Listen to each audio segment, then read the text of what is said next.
El Manifiesto fue publicado como programa de la Liga de los Comunistas, una asociación de trabajadores, al principio exclusivamente alemana y más tarde internacional, que, dadas las condiciones políticas existentes antes de 1848 en el continente europeo, se veía obligada a permanecer en la clandestinidad. En un congreso de la Liga, celebrado en Londres en noviembre de 1847, se encomendó a Marx y Engels que preparasen para la publicación un programa detallado del partido, que fuese a la vez teórico y práctico. En enero de 1848, el manuscrito en alemán fue terminado, y unas semanas antes de la Revolución del 24 de febrero en Francia, enviado al editor a Londres. La traducción francesa apareció en París poco antes de la insurrección de junio de 1848. En 1850, la revista Red Republican, editada por George Julian Harney, publicó en Londres la primera traducción inglesa, debida a la pluma de Miss Helen Macfarlane. El Manifiesto ha sido impreso también en danés y en polaco. La derrota de la insurrección de junio de 1848 en París, primera gran batalla entre el proletariado y la burguesía, relegó de nuevo a segundo plano, por cierto tiempo, las aspiraciones sociales y políticas de la clase obrera europea. Desde entonces, la lucha por la supremacía se desarrolla, como había ocurrido antes de la Revolución de Febrero, solamente entre diferentes sectores de la clase poseedora. La clase obrera hubo de limitarse a luchar por un escenario político para su actividad y a ocupar la posición de ala extrema izquierda de la clase media radical. Todo movimiento obrero independiente era despiadadamente perseguido en cuanto daba señales de vida. Así, la policía prusiana localizó al Comité Central de la Liga de los Comunistas, que se hallaba a la sazón en Colonia. Los miembros del comité fueron detenidos, y después de 18 meses de reclusión, juzgados en octubre de 1852. Este célebre proceso de los comunistas en Colonia se prolongó del 4 de octubre al 12 de noviembre. 7 de los acusados fueron condenados a penas que oscilaban en 3 y 6 años de reclusión en una fortaleza. Inmediatamente después de publicada la sentencia, la Liga fue formalmente disuelta por los miembros restantes. En cuanto al manifiesto, parecía desde entonces condenado al olvido. Cuando la clase obrera europea hubo reunido las fuerzas suficientes para emprender un nuevo ataque contra las clases dominantes, surgió la Asociación Internacional de los Trabajadores. Pero esta asociación, formada con la finalidad concreta de agrupar en su seno a todo el proletariado militante de Europa y América, no pudo proclamar inmediatamente los principios expuestos en el manifiesto. La Internacional estuvo obligada a sustentar un programa bastante amplio, para que pudieran aceptarlo las tradeuniones inglesas, los adeptos de Proudhon en Francia, Bélgica, Italia y España, y los lasalleanos en Alemania. Marx, al escribir este programa de manera que pudiese satisfacer a todos estos partidos, confiaba enteramente en el desarrollo intelectual de la clase obrera, que debía resultar inevitablemente de la acción combinada y de la discusión mutua. Los propios acontecimientos y vicisitudes de la lucha contra el capital, las derrotas más aún que las victorias, no podían dejar de hacer ver a la gente la insuficiencia de todas sus panaceas favoritas y preparar el camino para una mejor comprensión de las verdaderas condiciones de la emancipación de la clase obrera. Y Marx tenía razón. Los obreros de 1874, en la época de la disolución de la Internacional, ya no eran, ni mucho menos, los mismos de 1864, cuando la Internacional había sido fundada. El prudonismo en Francia y el lasallanismo en Alemania agonizaban, e incluso las conservadoras tradeuniones inglesas, que en su mayoría habían roto todo vínculo con la Internacional mucho antes de la disolución de ésta, se iban acercando poco a poco al momento en que el presidente de su Congreso, el año pasado, en Swansea, pudo decir en su nombre: el socialismo continental ya no nos asusta. En efecto, los principios del manifiesto se han difundido ampliamente entre los obreros de todos los países. Así pues, el propio manifiesto se situó de nuevo en primer plano. El texto alemán había sido reeditado desde 1850 varias veces en Suiza, Inglaterra y Norteamérica. En 1872 fue traducido al inglés en Nueva York y publicado en la revista Woodhull and Claflin's Weekly. Esta versión inglesa fue traducida al francés y apareció en Le Socialiste de Nueva York. Desde entonces, 2 o más traducciones inglesas, más o menos deficientes, aparecieron en Norteamérica, y una de ellas fue reeditada en Inglaterra. La primera traducción rusa, hecha por Bakunin, fue publicada en la imprenta del Kolokol de Herzen en Ginebra, hacia 1863. La segunda, debida a la heroica Vera Zasulich, vio la luz también en Ginebra, en 1882. Una nueva edición danesa se publicó en Socialdemokratisk Bibliothek, en Copenhague, en 1885. Apareció una nueva traducción francesa en Le Socialiste de París, en 1882. De esta última se preparó y publicó en Madrid, en 1886, una versión española. Esto sin mencionar las reediciones alemanas, que han sido por lo menos 12. Una traducción armenia, que debía haber sido impresa hace unos meses en Constantinopla, no ha visto la luz, según tengo entendido, porque el editor temió sacar un libro con el nombre de Marx, y el traductor se negó a hacer pasar el manifiesto por su propia obra. Tengo noticia de traducciones posteriores en otras lenguas, pero no las he visto. Y así, la historia del manifiesto refleja en medida considerable la historia del movimiento moderno de la clase obrera. Actualmente es, sin duda, la obra más difundida, la más internacional de toda la literatura socialista, la plataforma común aceptada por millones de trabajadores, desde Siberia hasta California. Sin embargo, cuando fue escrito, no pudimos titularle Manifiesto Socialista.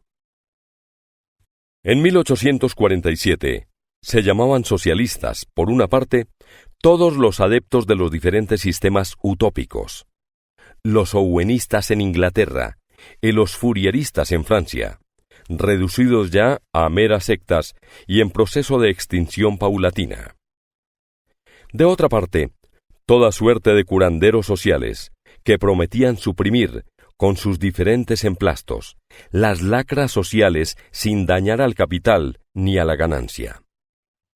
En ambos casos, gentes que se hallaban fuera del movimiento obrero y que buscaban apoyo más bien en las clases instruidas. En cambio, la parte de la clase obrera, que había llegado al convencimiento de la insuficiencia de las simples revoluciones políticas y proclamaba la necesidad de una transformación fundamental de toda la sociedad, se llamaba entonces comunista. Era un comunismo rudimentario y tosco, puramente instintivo. Sin embargo, supo percibir lo más importante, y se mostró suficientemente fuerte en la clase obrera para producir el comunismo utópico de Cabet, en Francia, y el de Weitring, en Alemania. Así, el socialismo, en 1847, era un movimiento de la clase burguesa, y el comunismo lo era de la clase obrera. El socialismo era, al menos en el continente, cosa respetable. El comunismo todo lo contrario. Y como nosotros, manteníamos desde un principio que la emancipación de la clase obrera debe ser obra de la clase obrera misma. Para nosotros no podía haber duda alguna sobre cuál de las dos denominaciones procedía a elegir. Más aún, después no se nos ha ocurrido jamás renunciar a ella. Aunque el manifiesto es nuestra obra común, considérome obligado a señalar que la tesis fundamental, el núcleo del mismo, pertenece a Marx. Esta tesis afirma que en cada época histórica, el modo predominante de producción económica y de cambio, y la organización social que de él se deriva, necesariamente, forman la base sobre la cual se levanta, y la única que explica la historia política e intelectual de dicha época. Que, por tanto, después de la disolución de la sociedad gentilicia primitiva, con su propiedad comunal de la tierra, toda la historia de la humanidad ha sido una historia de lucha de clases, de lucha entre explotadores y explotados, entre clases dominantes y clases oprimidas. Que la historia de esas luchas de clases es una serie de evoluciones que ha alcanzado en el presente un grado tal de desarrollo en que la clase explotada y oprimida, el proletariado, no puede ya emanciparse del yugo de la clase explotadora y dominante, la burguesía, sin emancipar al mismo tiempo y para siempre a toda la sociedad de toda explotación, opresión, división en clases y lucha de clases. A esta idea, llamada, según creo, hacer para la historia lo que la teoría de Darwin ha sido para la biología, ya ambos nos habíamos ido acercando poco a poco, varios años antes de 1845. ¿Hasta qué punto yo avancé independientemente en esta dirección? Puede verse mejor en mi situación de la clase obrera en Inglaterra. Pero cuando me volví a encontrar con Marx en Bruselas, en la primavera de 1845, él ya había elaborado esta tesis, y me la expuso en términos casi tan claros como los que he expresado aquí. Cito las siguientes palabras del prefacio a la edición alemana de 1872, escrito por nosotros conjuntamente. Aunque las condiciones hayan cambiado mucho en los últimos 25 años, los principios generales expuestos en este manifiesto siguen siendo hoy, en su conjunto, enteramente acertados. Algunos puntos deberían ser retocados. El mismo manifiesto explica que la aplicación práctica de estos principios dependerá siempre y en todas partes de las circunstancias históricas existentes, y que por tanto no se concede importancia exclusiva a las medidas revolucionarias enumeradas al final del capítulo 2. Este pasaje tendría que ser redactado hoy de distinta manera, en más de un aspecto. Dado el desarrollo colosal de la gran industria en los últimos 25 años, y con este, el de la organización del partido de la clase obrera. Dadas las experiencias prácticas, primero, de la Revolución de Febrero, y después, en mayor grado aún, de la Comuna de París, que eleva por primera vez al proletariado durante 2 meses al poder político, este programa ha envejecido en algunos de sus puntos. La Comuna ha demostrado, sobre todo, que la clase obrera no puede simplemente tomar posesión de la máquina estatal existente y ponerla en marcha para sus propios fines. Véase The Civil War in France, Address of the General Council of the International Working Men's Association, London, True Love, 1871, página 15, donde esta idea está más extensamente desarrollada. Además, evidentemente, la crítica de la literatura socialista es incompleta para estos momentos, pues solo llega a 1847, y al propio tiempo, si las observaciones que se hacen sobre la actitud de los comunistas ante los diferentes partidos de oposición, capítulo 4, son exactas, todavía en sus trazos generales, han quedado anticuadas en la práctica, ya que la situación política ha cambiado completamente y el desarrollo histórico ha borrado de la faz de la tierra a la mayoría de los partidos que allí se enumeran. Sin embargo, el manifiesto es un documento histórico que ya no tenemos derecho a modificar. La presente traducción se debe a Mr. Saab, autor de la mayor parte de El Capital de Marx. Hemos revisado juntos la traducción y he añadido unas notas para explicar las alusiones históricas. Federico Engels, Londres, 30 de enero de 1888. El manifiesto del Partido Comunista. Un fantasma recorre Europa. El fantasma del comunismo. Todas las fuerzas de la vieja Europa se han unido en Santa Cruzada para acosar a ese fantasma. El Papa y el Zar, Metternich y Guizot, los radicales franceses y los polizontes alemanes. ¿Qué partido de oposición no ha sido motejado de comunista por sus adversarios en el poder? ¿Qué partido de oposición, a su vez, no ha lanzado, tanto a los representantes más avanzados de la oposición, como a sus enemigos reaccionarios, el epíteto zahiriente de comunista? De este hecho resulta una doble enseñanza: que el comunismo está ya reconocido como una fuerza por todas las potencias de Europa, que ya es hora de que los comunistas expongan a la faz del mundo entero sus conceptos, sus fines y sus aspiraciones, que opongan a la leyenda del fantasma del comunismo un manifiesto del propio partido. Con este fin, comunistas de diversas nacionalidades se han reunido en Londres y han redactado el siguiente manifiesto, que será publicado en inglés, francés, alemán, italiano, flamenco y danés. Primero, burgueses y proletarios. La historia de todas las sociedades que han existido hasta nuestros días es la historia de las luchas de clases. Hombres libres y esclavos, patricios y plebeyos, señores y siervos, maestros y oficiales, en una palabra, opresores y oprimidos, se enfrentaron siempre. Mantuvieron una lucha constante, velada unas veces, y otras franca y abierta. Lucha que terminó siempre con la transformación revolucionaria de toda la sociedad, o el hundimiento de las clases beligerantes. En las anteriores épocas históricas, encontramos casi por todas partes una completa división de la sociedad en diversos estamentos, una múltiple escala gradual de condiciones sociales. En la antigua Roma hallamos patricios, caballeros, plebeyos y esclavos. En la Edad Media, señores feudales, vasallos, maestros, oficiales y siervos. Y además, en casi todas estas clases, todavía encontramos gradaciones especiales.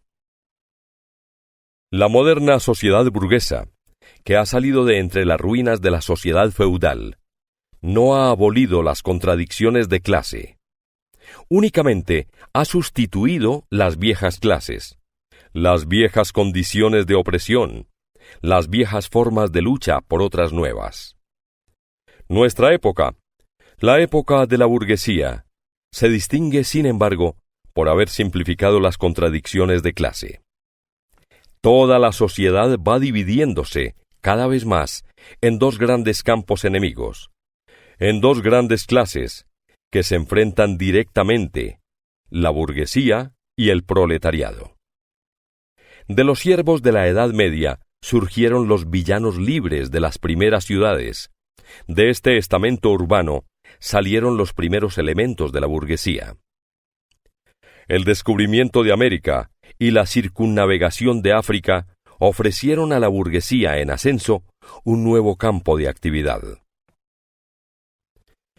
Los mercados de las Indias y de China, la colonización de América, el intercambio con las colonias, la multiplicación de los medios de cambio y de las mercancías en general, imprimieron al comercio, a la navegación y a la industria un impulso hasta entonces desconocido, y aceleraron con ello el desarrollo del elemento revolucionario de la sociedad feudal en descomposición. El antiguo modo de explotación feudal o gremial de la industria ya no podía satisfacer la demanda, que crecía con la apertura de nuevos mercados. Vino a ocupar su puesto la manufactura. La clase media industrial suplantó a los maestros de los gremios. La división del trabajo entre las diferentes corporaciones desapareció, ante la división del trabajo en el seno del mismo taller.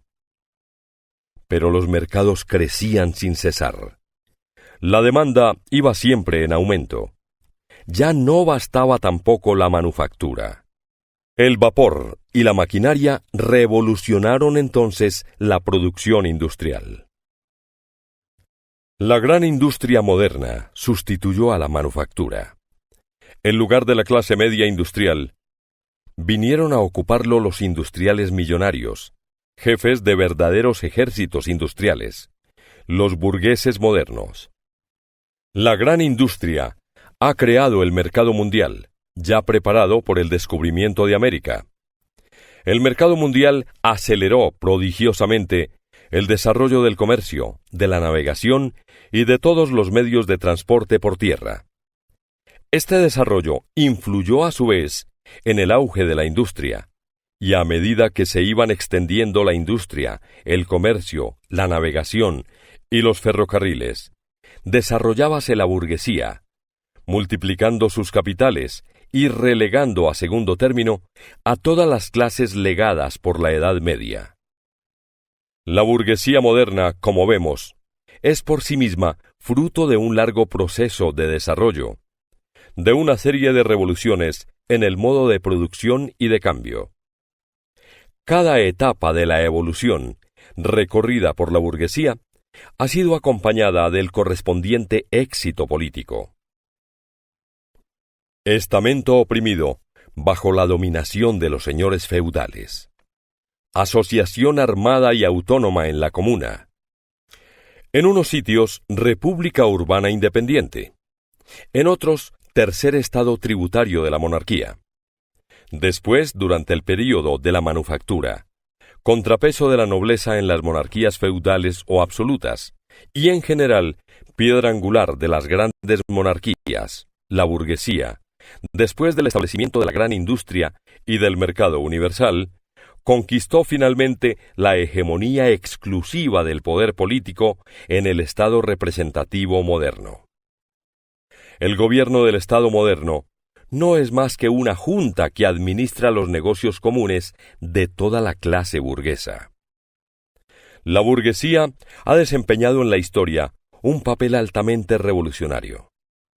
Dondequiera que ha conquistado el poder, la burguesía ha destruido las relaciones feudales, patriarcales, idílicas. Las abigarradas ligaduras feudales que ataban al hombre a sus superiores naturales, las ha desgarrado sin piedad, para no dejar sustituir otro vínculo entre los hombres que el frío interés, el cruel pago al contado. Ha ahogado el sagrado éxtasis del fervor religioso, el entusiasmo caballeresco y el sentimentalismo del pequeño burgués en las aguas heladas del cálculo egoísta. Ha hecho de la dignidad personal un simple valor de cambio. Ha sustituido las numerosas libertades escrituradas y bien adquiridas por la única y desalmada libertad de comercio. En una palabra, en lugar de la explotación velada por ilusiones religiosas y políticas, ha establecido una explotación abierta, descarada, directa y brutal. La burguesía ha despojado de su aureola a todas las profesiones que hasta entonces se tenían por venerables y dignas de piadoso respeto. Al médico, al jurisconsulto, al sacerdote, al poeta, al sabio, los han convertido en sus servidores asalariados. La burguesía ha desgarrado el velo de emocionante sentimentalismo que encubría las relaciones familiares y las redujo a simples relaciones de dinero. La burguesía ha revelado que la brutal manifestación de fuerza en la Edad Media, tan admirada por la reacción, tenía su complemento natural en la más relajada holgazanería. Ha sido ella la que primero ha demostrado lo que puede realizar la actividad humana. Ha creado maravillas muy distintas a las pirámides de Egipto, a los acueductos romanos y a las catedrales góticas, y ha realizado campañas muy distintas a los éxodos de los pueblos y a las cruzadas.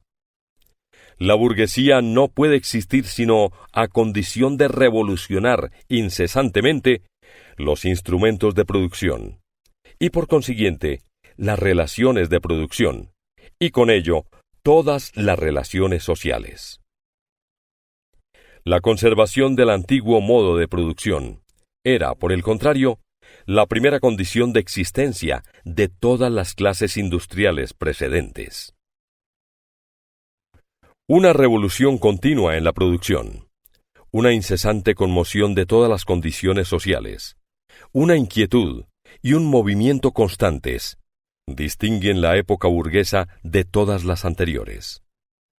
Todas las relaciones estancadas y enmohecidas, con su cortejo de creencias y de ideas veneradas durante siglos, quedan rotas. Las nuevas se hacen añejas antes de haber podido osificarse. Todo lo estamental y estancado se esfuma. Todo lo sagrado es profanado, y los hombres, al fin, se ven forzados a considerar serenamente sus condiciones de existencia y sus relaciones recíprocas.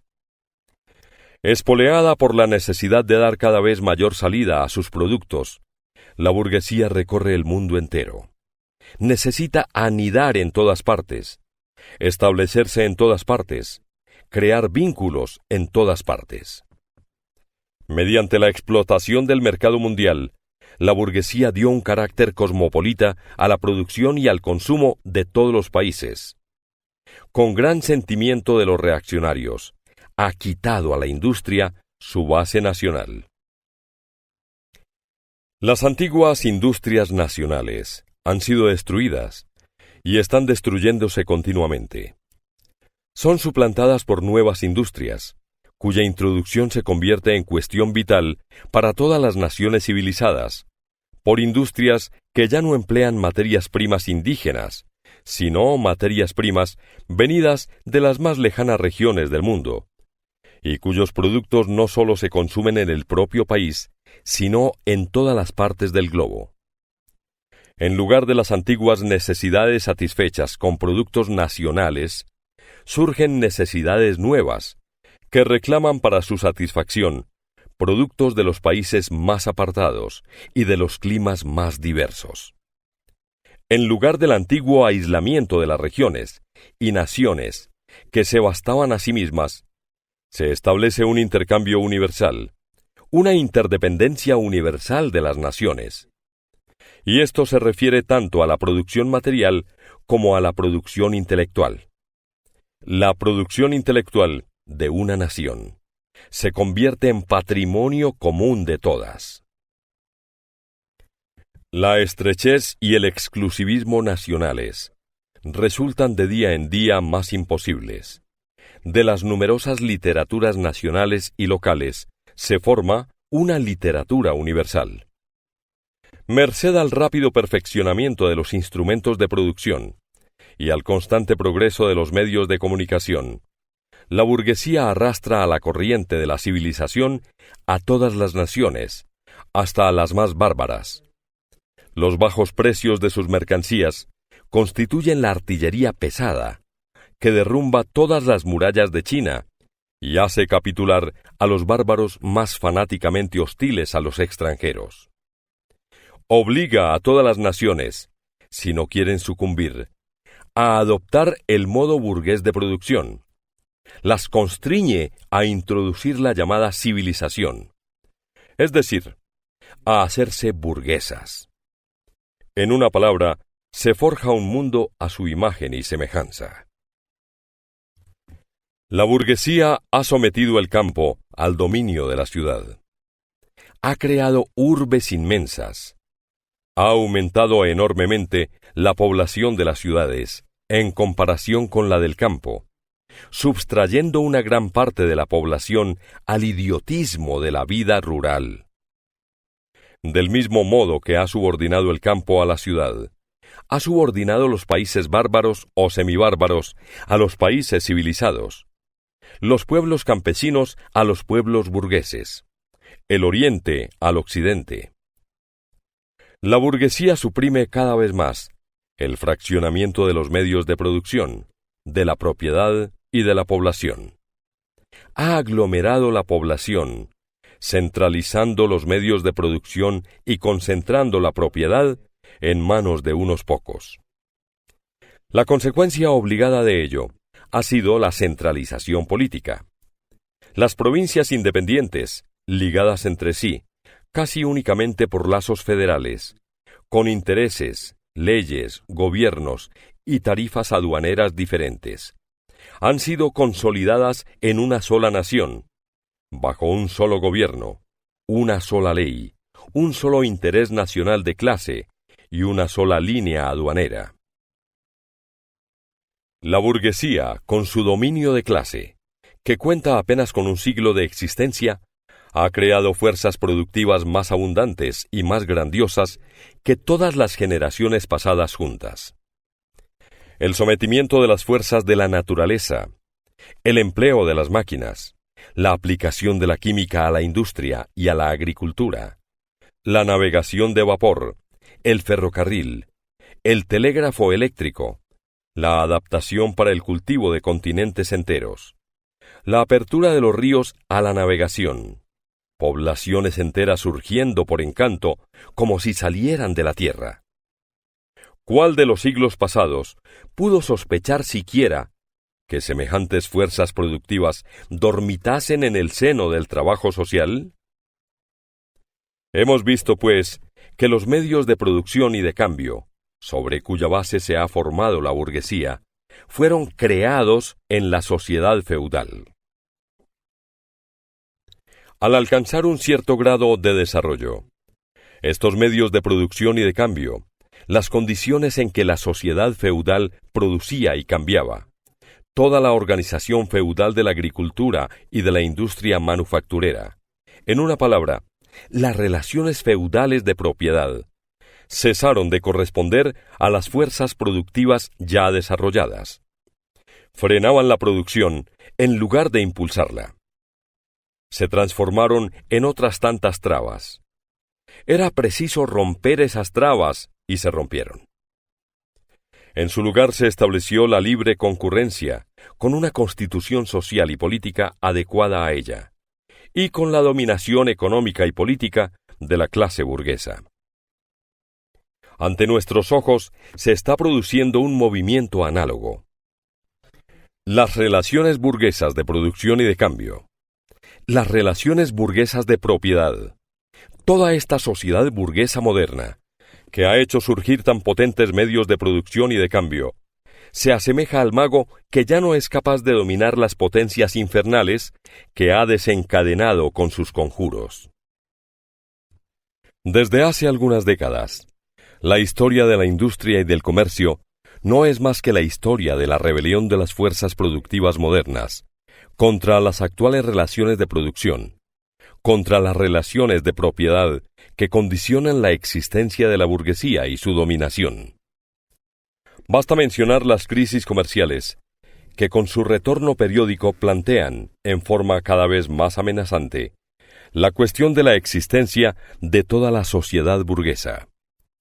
Durante cada crisis comercial, se destruye sistemáticamente no sólo una parte considerable de productos elaborados, sino incluso de las mismas fuerzas productivas ya creadas. Durante las crisis, una epidemia social, que en cualquier época anterior hubiera parecido absurda, se extiende sobre la sociedad, la epidemia de la superproducción. La sociedad se encuentra súbitamente retrotraída a un estado de barbarie momentánea. Diríase que el hambre, que una guerra devastadora mundial la han privado de todos sus medios de subsistencia. La industria y el comercio parecen aniquilados. ¿Y todo eso, por qué? Porque la sociedad posee demasiada civilización, demasiados medios de vida, demasiada industria, demasiado comercio. Las fuerzas productivas de que dispone no sirven ya al desarrollo de la civilización burguesa y de las relaciones de propiedad burguesas. Por el contrario, resultan ya demasiado poderosas para estas relaciones, que constituyen un obstáculo para su desarrollo. Y cada vez que las fuerzas productivas salvan este obstáculo, precipitan en el desorden a toda la sociedad burguesa y amenazan la existencia de la propiedad burguesa. Las relaciones burguesas resultan demasiado estrechas para contener las riquezas creadas en su seno. ¿Cómo vence esta crisis la burguesía? De una parte, por la destrucción obligada de una masa de fuerzas productivas. De otra, por la conquista de nuevos mercados y la explotación más intensa de los antiguos. ¿De qué modo lo hace entonces? Preparando crisis más extensas y más violentas, y disminuyendo los medios de prevenirlas. Las armas de que se sirvió la burguesía para derribar al feudalismo se vuelven ahora contra la propia burguesía. Pero la burguesía no ha forjado solamente las armas que deben darle muerte, ha producido también los hombres que empuñarán esas armas, los obreros modernos, los proletarios. En la misma proporción en que se desarrolla la burguesía, es decir, el capital, desarróllase también el proletariado, la clase de los obreros modernos, que no viven sino a condición de encontrar trabajo, y lo encuentran únicamente mientras su trabajo acrecienta el capital. Estos obreros, obligados a venderse al detalle, son una mercancía como cualquier otro artículo de comercio, sujeta, por tanto, a todas las vicisitudes de la competencia, a todas las fluctuaciones del mercado. El creciente empleo de las máquinas y la división del trabajo quitan al trabajo del proletario todo carácter sustantivo y le hacen perder con ello todo atractivo para el obrero. Este se convierte en un simple apéndice de la máquina, y solo se le exigen las operaciones más sencillas, más monótonas y de más fácil aprendizaje. Por tanto, lo que cuesta hoy día el obrero se reduce poco más o menos a los medios de subsistencia, indispensables para vivir y para perpetuar su linaje. Pero el precio del trabajo, como el de toda mercancía, es igual a su coste de producción. Por consiguiente, cuanto más fastidioso resulta el trabajo, más bajan los salarios. Más aún, cuanto más se desenvuelven el maquinismo y la división del trabajo, más aumenta la cantidad de trabajo, bien mediante la prolongación de la jornada, bien por el aumento del trabajo exigido en un tiempo dado, la aceleración del movimiento de las máquinas, etc. La industria moderna ha transformado el pequeño taller del maestro patriarcal en la gran fábrica del capitalista industrial.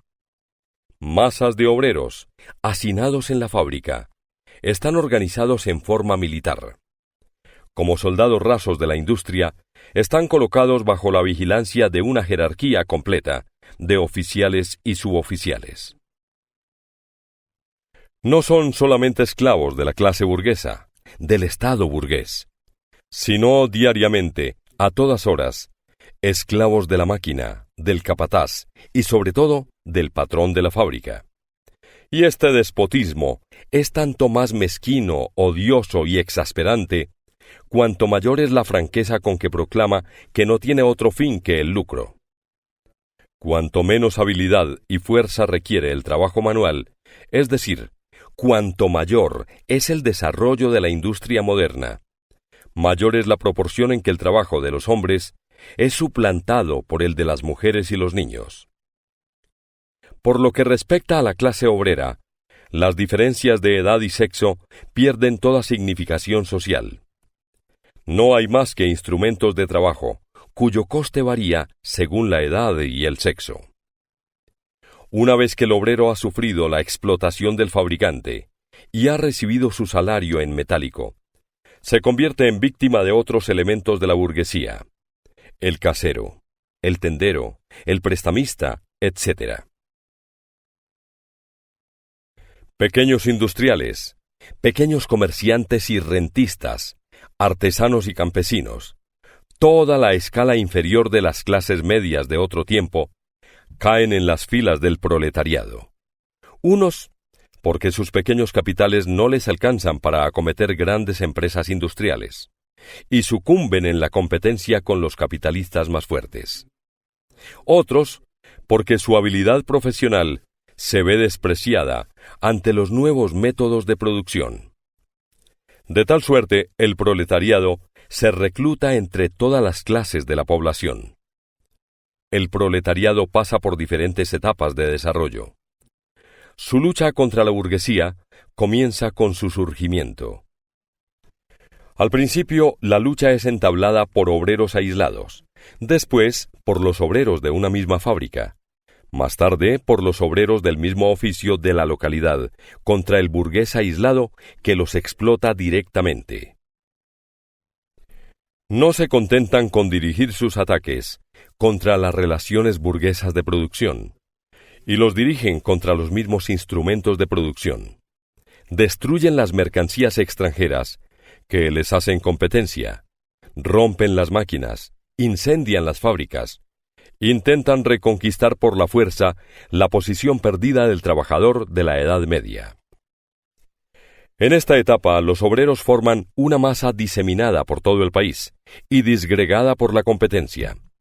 Si los obreros forman en masas compactas, esta acción no es todavía la consecuencia de su propia unidad, sino de la unidad de la burguesía, que para alcanzar sus propios fines políticos debe, y por ahora aún puede, poner en movimiento a todo el proletariado.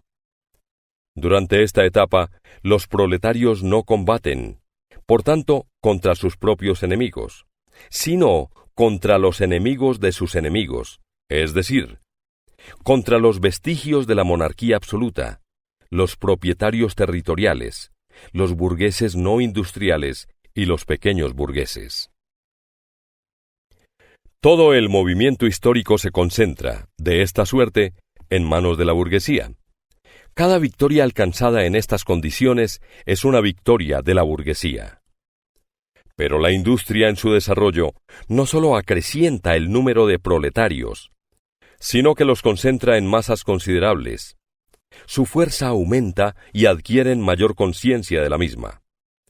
Los intereses y las condiciones de existencia de los proletarios se igualan cada vez más a medida que la máquina va borrando las diferencias en el trabajo y reduce el salario, casi en todas partes, a un nivel igualmente bajo. Como resultado de la creciente competencia de los burgueses entre sí y de las crisis comerciales que ella ocasiona, los salarios son cada vez más fluctuantes.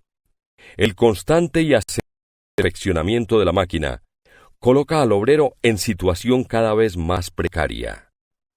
Las colisiones individuales entre el obrero y el burgués adquieren más el carácter de colisión entre dos clases. Los obreros empiezan a formar coaliciones contra los burgueses. Actúan en común para la defensa de sus salarios. Formar asociaciones permanentes para asegurarse los medios necesarios en previsión de estos choques circunstanciales. Aquí y allá, la lucha estalla en sublevación. A veces los obreros triunfan, pero es un triunfo efímero. El verdadero resultado de sus luchas no es el éxito inmediato, sino la unión cada vez más extensa de los obreros. Esta unión es favorecida por el crecimiento de los medios de comunicación creados por la gran industria y que ponen en contacto a los obreros de diferentes localidades. Y basta ese contacto para que las numerosas luchas locales, que en todas partes revisten el mismo carácter, se centralicen en una lucha nacional, en una lucha de clases. Mas toda lucha de clases es una lucha política.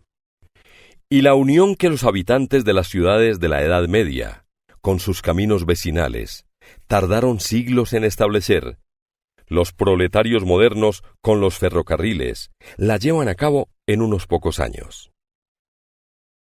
Esta organización del proletariado en clase y, por tanto, en partido político, es sin cesar socavada por la competencia entre los propios obreros. Pero surge de nuevo, y siempre más fuerte, más firme, más potente. Aprovecha las disensiones intestinas de los burgueses para obligarles a reconocer por la ley algunos intereses de la clase obrera, por ejemplo, la ley de la jornada de 10 horas en Inglaterra. En general, las colisiones en la vieja sociedad favorecen de diversas maneras el proceso de desarrollo del proletariado.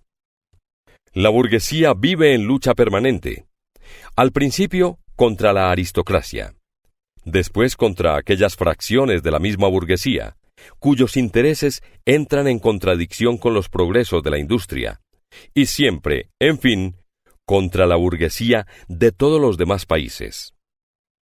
En todas estas luchas se ve forzada a apelar al proletariado, a reclamar su ayuda y a arrastrarle así al movimiento político.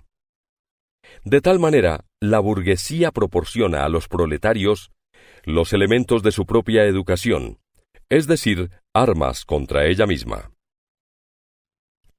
Además, como acabamos de ver, el progreso de la industria precipita en las filas del proletariado a capas enteras de la clase dominante, o al menos las amenaza en sus condiciones de existencia. También ellas aportan al proletariado numerosos elementos de educación. Finalmente, en los períodos en que la lucha de clases se acerca a su desenlace, el proceso de desintegración de la clase dominante, de toda la vieja sociedad, adquiere un carácter tan violento y tan patente, que una pequeña fracción de esa clase reniega de ella y se adhiere a la clase revolucionaria, a la clase en cuyas manos está el porvenir. Y así como antes una parte de la nobleza se pasó a la burguesía, en nuestros días un sector de la burguesía se pasa al proletariado, particularmente ese sector de ideólogos burgueses que se han elevado teóricamente hasta la comprensión del conjunto del movimiento histórico. De todas las clases que hoy se enfrentan con la burguesía, solo el proletariado es una clase verdaderamente revolucionaria.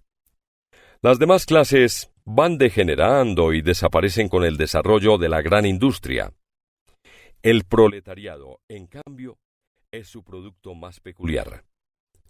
Las capas medias, el pequeño industrial, el pequeño comerciante, el artesano, el campesino.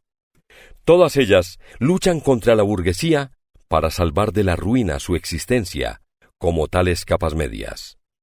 No son, pues, revolucionarias, sino conservadoras. Más todavía, son reaccionarias, ya que pretenden volver atrás la rueda de la historia. Son revolucionarias únicamente cuando tienen ante sí la perspectiva de su tránsito inminente al proletariado, defendiendo así no sus intereses presentes, sino sus intereses futuros, cuando abandonan sus propios puntos de vista para adoptar los del proletariado. El lumpenproletariado, ese producto pasivo de la putrefacción de las capas más bajas de la vieja sociedad, puede a veces ser arrastrado al movimiento por una revolución proletaria. Sin embargo, en virtud de todas sus condiciones de vida, está más bien dispuesto a venderse a la reacción para servir a sus maniobras. Las condiciones de existencia de la vieja sociedad están ya abolidas en las condiciones de existencia del proletariado. El proletariado no tiene propiedad. Sus relaciones con la mujer y con los hijos no tienen nada de común con las relaciones familiares burguesas. El trabajo industrial moderno, el moderno yugo del capital, que es el mismo en Inglaterra que en Francia, en Norteamérica que en Alemania, despoja al proletariado de todo carácter nacional.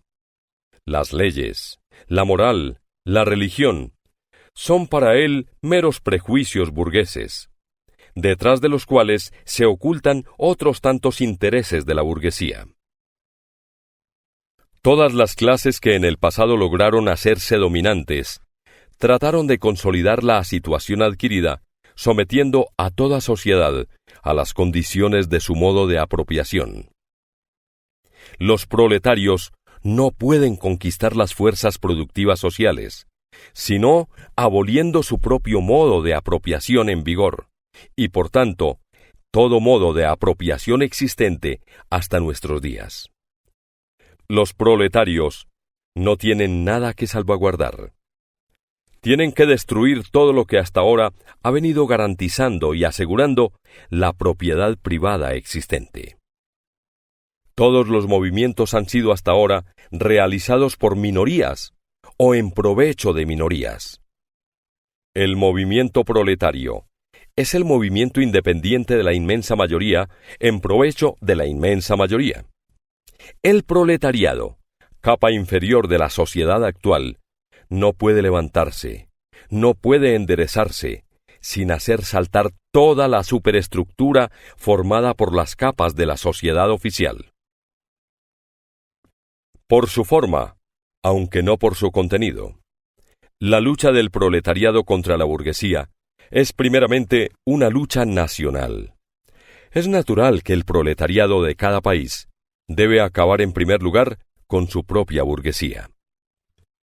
Al esbozar las fases más generales del desarrollo del proletariado, hemos seguido el curso de la guerra civil más o menos oculta que se desarrolla en el seno de la sociedad existente, hasta el momento en que se transforma en una revolución abierta y el proletariado, derrocando por la violencia a la burguesía, implanta su dominación.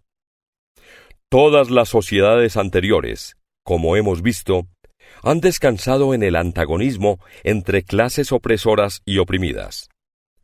Mas para oprimir a una clase, es preciso asegurarle unas condiciones que le permitan, por lo menos, arrastrar su existencia de esclavitud. El siervo en pleno régimen de servidumbre llegó a miembro de la comuna, lo mismo que el pequeño burgués llegó a elevarse a la categoría de burgués bajo el yugo del absolutismo feudal. El obrero moderno, por el contrario, lejos de elevarse con el progreso de la industria, desciende siempre más y más por debajo de las condiciones de vida de su propia clase. El trabajador cae en la miseria, y el pauperismo crece más rápidamente todavía que la población y la riqueza. Es pues evidente que la burguesía ya no es capaz de seguir desempeñando el papel de clase dominante de la sociedad, ni de imponer a ésta, como ley reguladora, las condiciones de existencia de su clase. No es capaz de dominar, porque no es capaz de asegurar a su esclavo la existencia, ni siquiera dentro del marco de la esclavitud, porque se ve obligada a dejarle decaer hasta el punto de tener que mantenerle, en lugar de ser mantenida por él.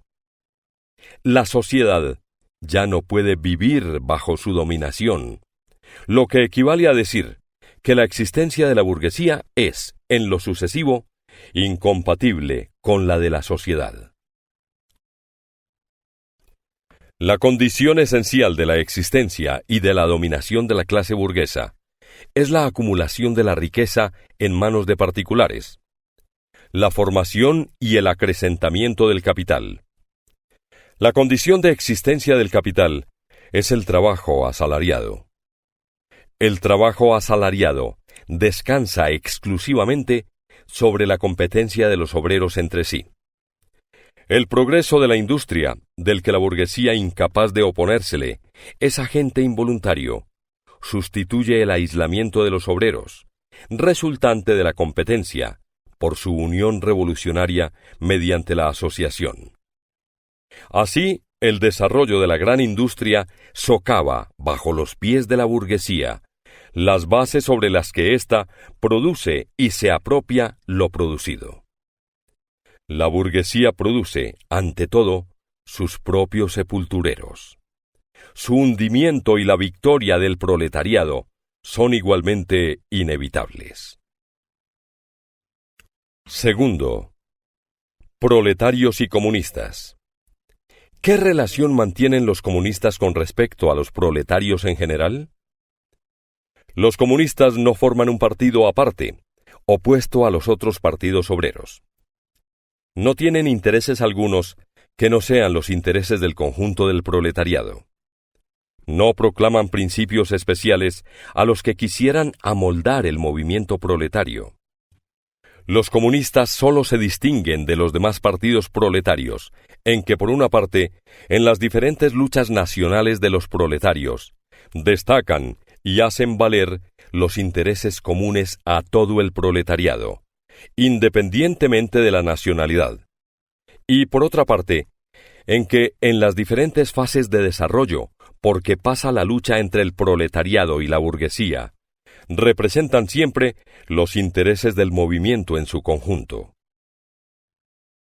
Prácticamente, los comunistas son, pues, el sector más resuelto de los partidos obreros de todos los países, el sector que siempre impulsa adelante a los demás. Teóricamente, tienen sobre el resto del proletariado la ventaja de su clara visión de las condiciones, de la marcha y de los resultados generales del movimiento proletario. El objetivo inmediato de los comunistas es el mismo que el de todos los demás partidos proletarios: constitución de los proletarios en clase, derrocamiento de la dominación burguesa, conquista del poder político por el proletariado. Las tesis teóricas de los comunistas no se basan en modo alguno en ideas y principios inventados o descubiertos por tal o cual reformador del mundo. No son sino la expresión de conjunto de las condiciones reales de una lucha de clases existente, de un movimiento histórico que se está desarrollando ante nuestros ojos. La abolición de las relaciones de propiedad existentes desde antes no es una característica peculiar y exclusiva del comunismo. Todas las relaciones de propiedad han sufrido constantes cambios históricos, continuas transformaciones históricas. La Revolución Francesa, por ejemplo, abolió la propiedad feudal en provecho de la propiedad burguesa. El rasgo distintivo del comunismo no es la abolición de la propiedad en general, sino la abolición de la propiedad burguesa. Pero la propiedad privada actual, la propiedad burguesa, es la última y más acabada expresión del modo de producción y de aprobación de lo producido, basado en los antagonismos de clase, en la explotación de los unos por los otros. En este sentido, los comunistas pueden resumir su teoría en esta fórmula única: abolición de la propiedad privada. Se nos ha reprochado a los comunistas el querer abolir la propiedad personalmente adquirida, fruto del trabajo propio, esa propiedad que forma la base de toda libertad, de toda actividad, de toda independencia individual. La propiedad bien adquirida, fruto del trabajo, del esfuerzo personal. ¿Os referís acaso a la propiedad del pequeño burgués, del pequeño labrador, esa forma de propiedad que precede a la propiedad burguesa? No tenemos que abolirla. El progreso de la industria la ha abolido y está aboliéndola a diario. O tal vez os referís a la propiedad privada moderna, a la propiedad burguesa. Pero ¿es que el trabajo asalariado, el trabajo del proletario, crea propiedad para el proletario? De ninguna manera. Lo que crea es capital, es decir, la propiedad que explota al trabajo asalariado, y que no puede acrecentarse sino a condición de producir nuevo trabajo asalariado, para explotarlo a su vez. En su forma actual, la propiedad se mueve en el antagonismo entre el capital y el trabajo asalariado. Examinemos los dos términos de este antagonismo. Ser capitalista significa ocupar, no sólo una posición meramente personal en la producción, sino también una posición social. El capital es un producto colectivo. No puede ser puesto en movimiento sino por la actividad conjunta de muchos miembros de la sociedad, y en último término, solo por la actividad conjunta de todos los miembros de la sociedad. El capital no es, pues, una fuerza personal, es una fuerza social. En consecuencia, si el capital es transformado en propiedad colectiva, perteneciente a todos los miembros de la sociedad, no es la propiedad personal la que se transforma en propiedad social. Solo habrá cambiado el carácter social de la propiedad. Esta perderá su carácter de clase. Examinemos el trabajo asalariado. El precio medio del trabajo asalariado es el mínimo del salario, es decir, la suma de los medios de subsistencia indispensables al obrero para conservar su vida como tal obrero. Por consiguiente, lo que el obrero asalariado se apropia por su actividad es estrictamente lo que necesita para la mera reproducción de su vida.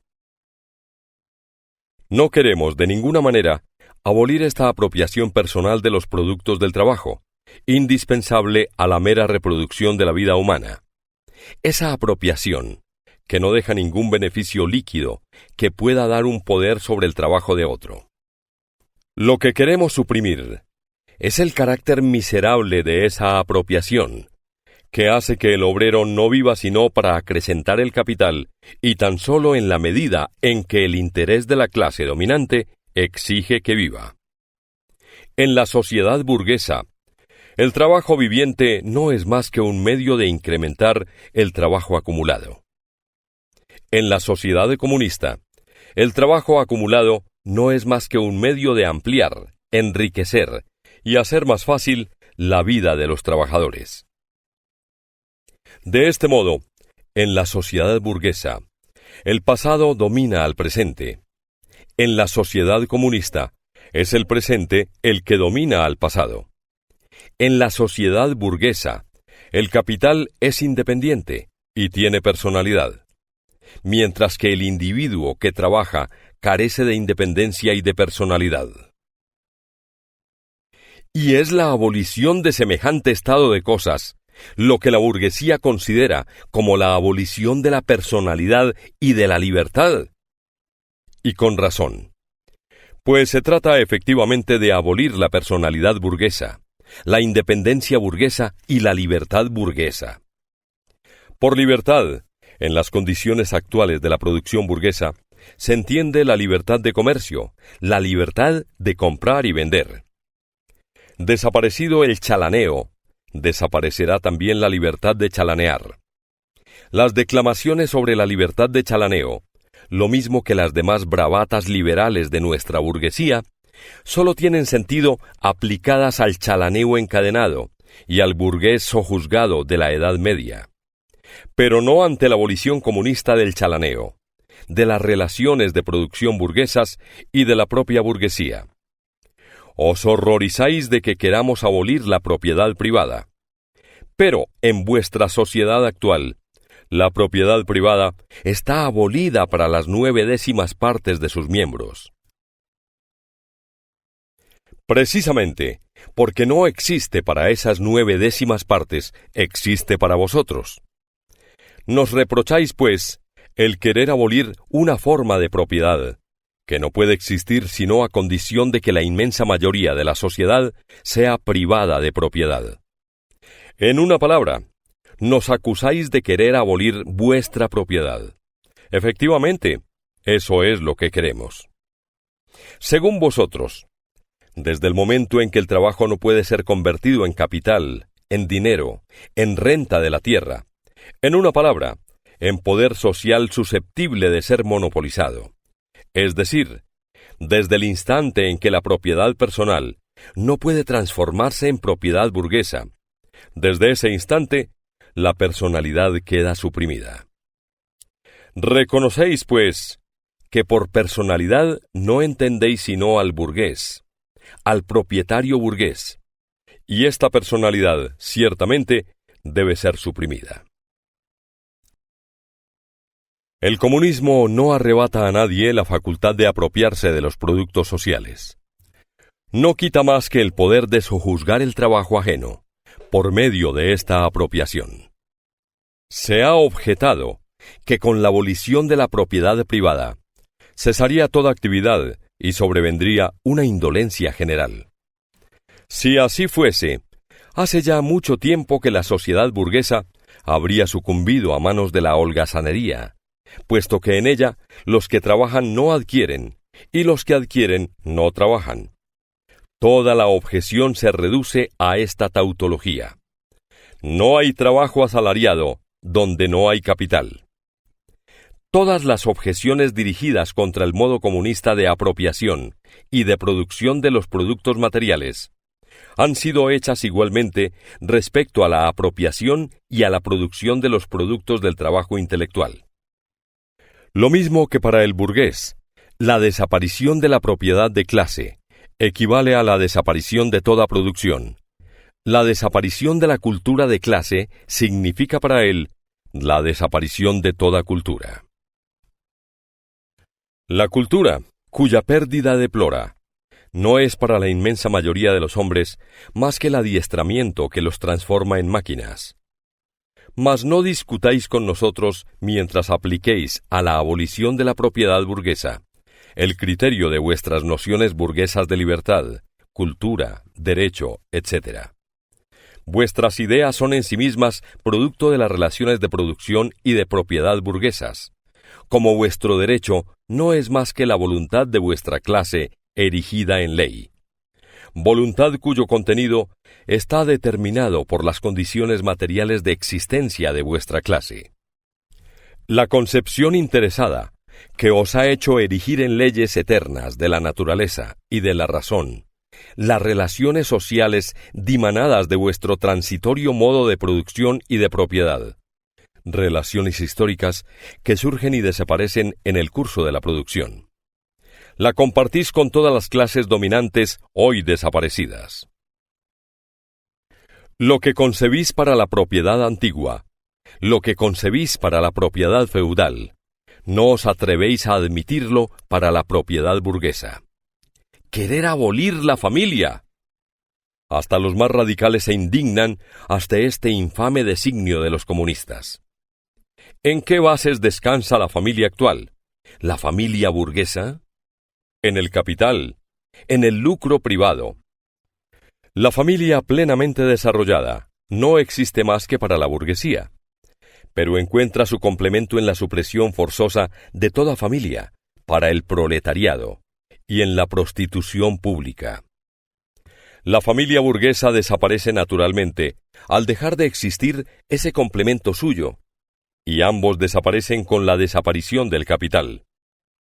¿Nos reprocháis el querer abolir la explotación de los hijos por sus padres? Confesamos este crimen. Pero decís que destruimos los vínculos más íntimos, sustituyendo la educación doméstica por la educación social. ¿Y vuestra educación no está también determinada por la sociedad, por las condiciones sociales en que educáis a vuestros hijos, por la intervención directa o indirecta de la sociedad a través de la escuela, etc.? Los comunistas no han inventado esta injerencia de la sociedad en la educación. No hacen más que cambiar su carácter y arrancar la educación a la influencia de la clase dominante. Las declamaciones burguesas sobre la familia y la educación, sobre los dulces lazos que unen a los padres con sus hijos, resultan más repugnantes a medida que la gran industria destruye todo vínculo de familia para el proletario y transforma a los niños en simples artículos de comercio, en simples instrumentos de trabajo. Pero es que vosotros los comunistas queréis establecer la comunidad de las mujeres, nos grita a coro toda la burguesía. Para el burgués, su mujer no es otra cosa que un instrumento de producción. Oye decir que los instrumentos de producción deben ser de utilización común, y, naturalmente, no puede por menos de pensar que las mujeres correrán la misma suerte. No sospecha que se trata, precisamente, de acabar con esa situación de la mujer como simple instrumento de producción. Nada más grotesco, por otra parte, que el horror ultramoral que inspira a nuestros burgueses la pretendida comunidad oficial de las mujeres, que atribuyen a los comunistas. Los comunistas no tienen necesidad de introducir la comunidad de las mujeres. Casi siempre ha existido. Nuestros burgueses, no satisfechos con tener a su disposición las mujeres y las hijas de sus obreros, sin hablar de la prostitución oficial, encuentran un placer singular en seducirse mutuamente. El matrimonio burgués es, en realidad, la comunidad de las esposas. A lo sumo, se podría acusar a los comunistas de querer sustituir una comunidad de las mujeres, hipócritamente disimulada, por una comunidad franca y oficial.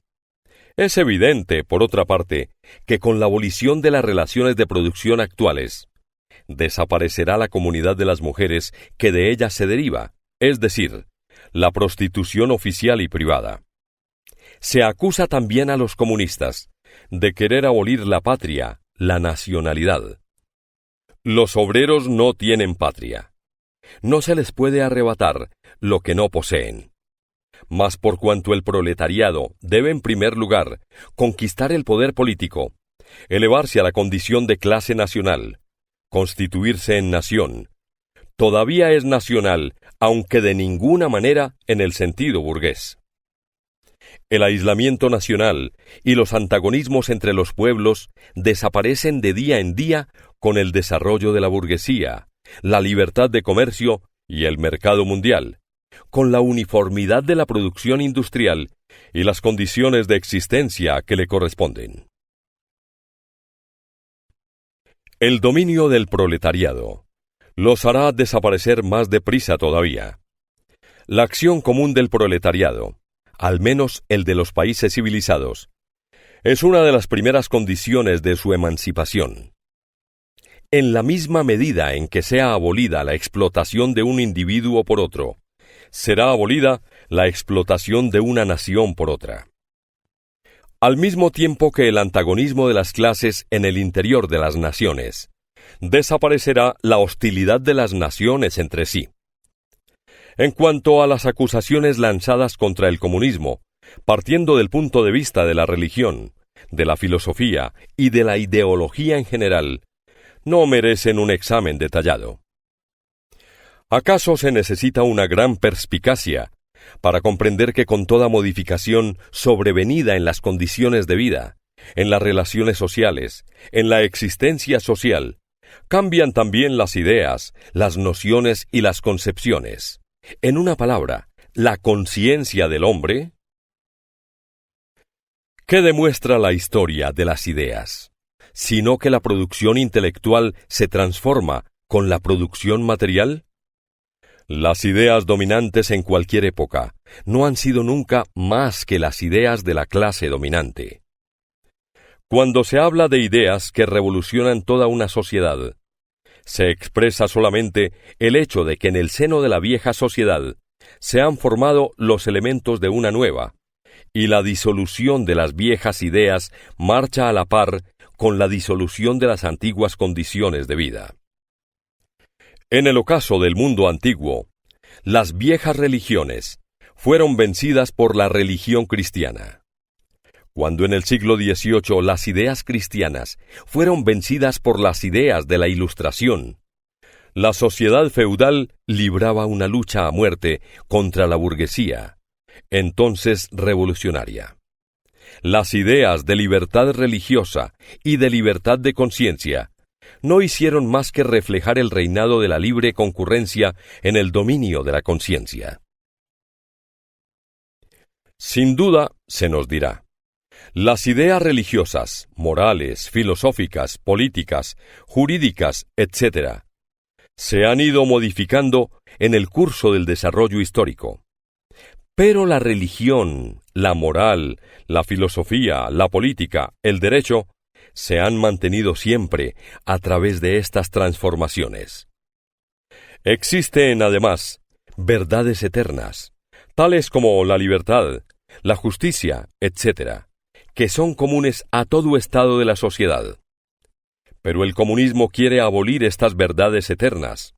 Quiere abolir la religión y la moral, en lugar de darles una forma nueva, y por eso contradice a todo el desarrollo histórico anterior. ¿A qué se reduce esta acusación?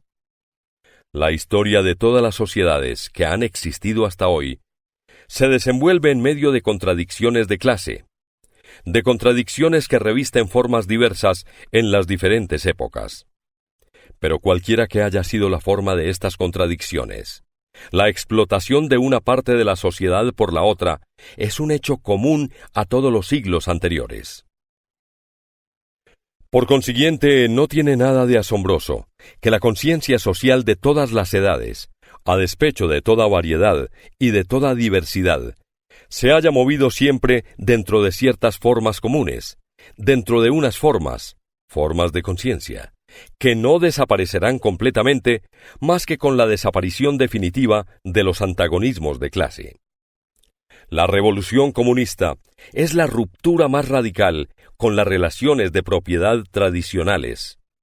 Nada de extraño tiene que en el curso de su desarrollo rompa de la manera más radical con las ideas tradicionales. Mas dejemos aquí las objeciones hechas por la burguesía al comunismo. Como ya hemos visto más arriba, el primer paso de la revolución obrera es la elevación del proletariado a clase dominante, la conquista de la democracia. El proletariado se valdrá de su dominación política para ir arrancando gradualmente a la burguesía todo el capital, para centralizar todos los instrumentos de producción en manos del Estado, es decir, del proletariado organizado como clase dominante, y para aumentar con la mayor rapidez posible la suma de las fuerzas productivas. Esto, naturalmente, no podrá cumplirse al principio más que por una violación despótica del derecho de propiedad y de las relaciones burguesas de producción, es decir, por la adopción de medidas que desde el punto de vista económico parecerán insuficientes e insostenibles, pero que en el curso del movimiento se sobrepasarán a sí mismas y serán indispensables como medio para transformar radicalmente todo el modo de producción.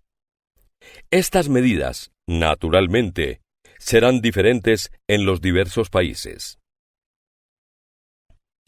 Sin embargo, en los países más avanzados, podrán ser puestas en práctica casi en todas partes las siguientes medidas. 1. Expropiación de la propiedad territorial y empleo de la renta de la tierra para los gastos del Estado. 2. Fuerte impuesto progresivo. 3. Abolición del derecho de herencia. 4. Confiscación de la propiedad de todos los emigrados y sediciosos. 5. Centralización del crédito en manos del Estado, por medio de un banco nacional, con capital del Estado y monopolio exclusivo. 6. Centralización en manos del Estado de todos los medios de transporte. 7. Multiplicación de las empresas fabriles pertenecientes al Estado y de los instrumentos de producción, rotulación de los terrenos incultos y mejoramiento de las tierras, según un plan general. 8. Obligación de trabajar para todos. Organización de ejércitos industriales, particularmente para la agricultura. 9. Combinación de la agricultura y la industria. Medidas encaminadas a hacer desaparecer gradualmente la oposición entre la ciudad y el campo.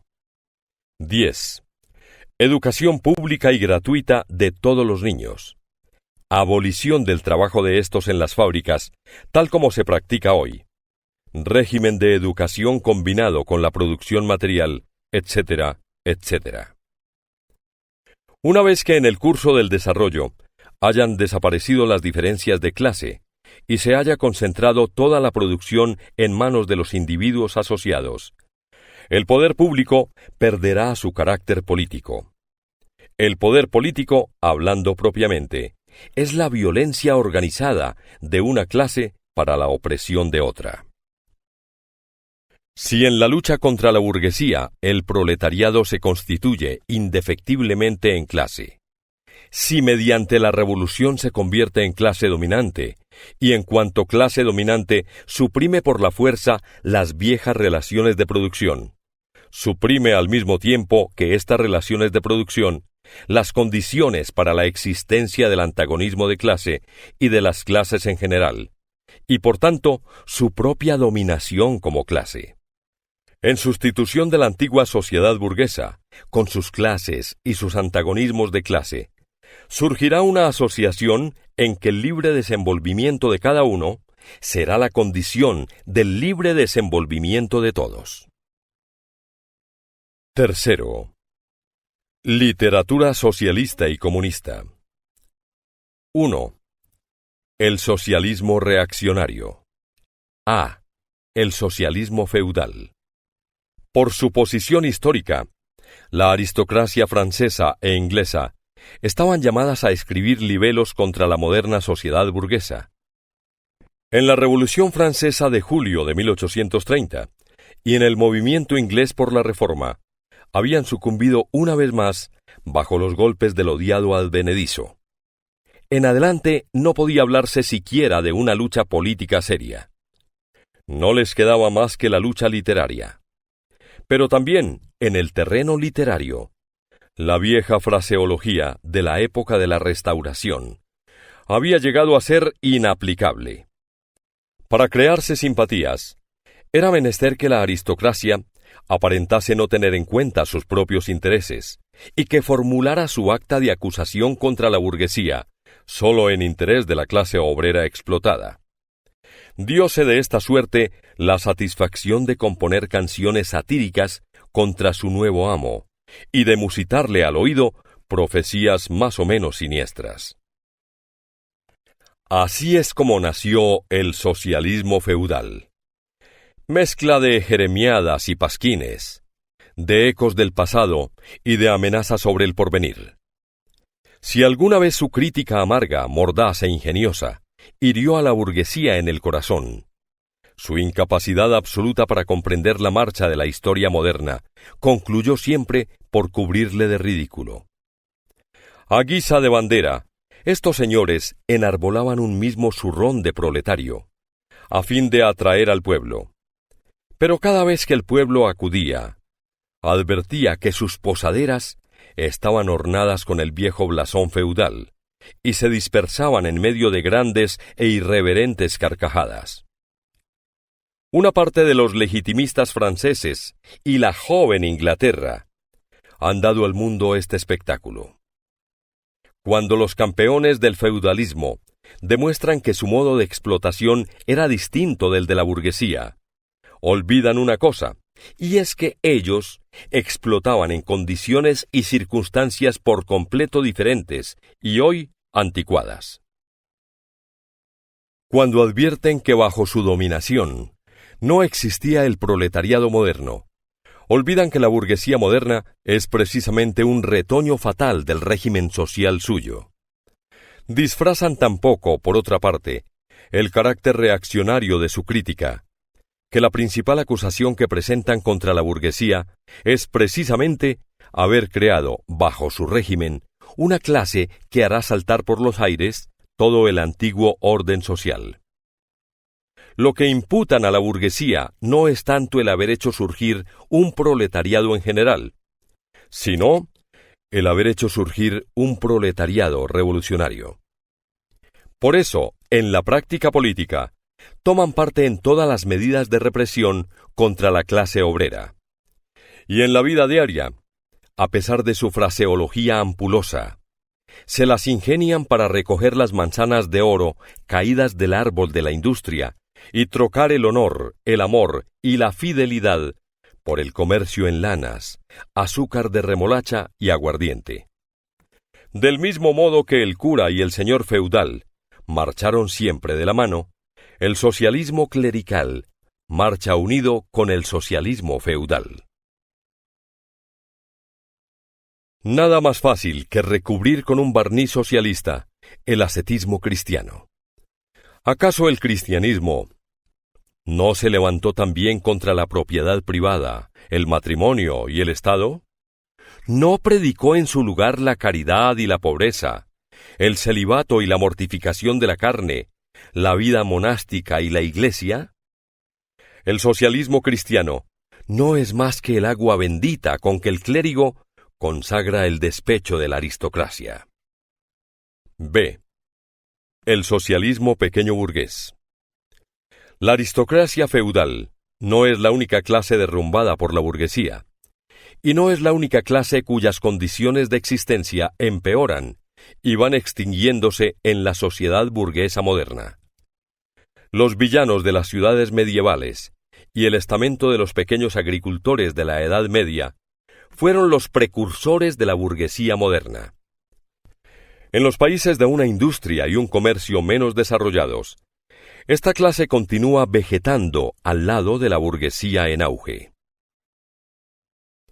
En los países donde se ha desarrollado la civilización moderna, se ha formado, y como parte complementaria de la sociedad burguesa, sigue formándose sin cesar, una nueva clase de pequeños burgueses que oscila entre el proletariado y la burguesía.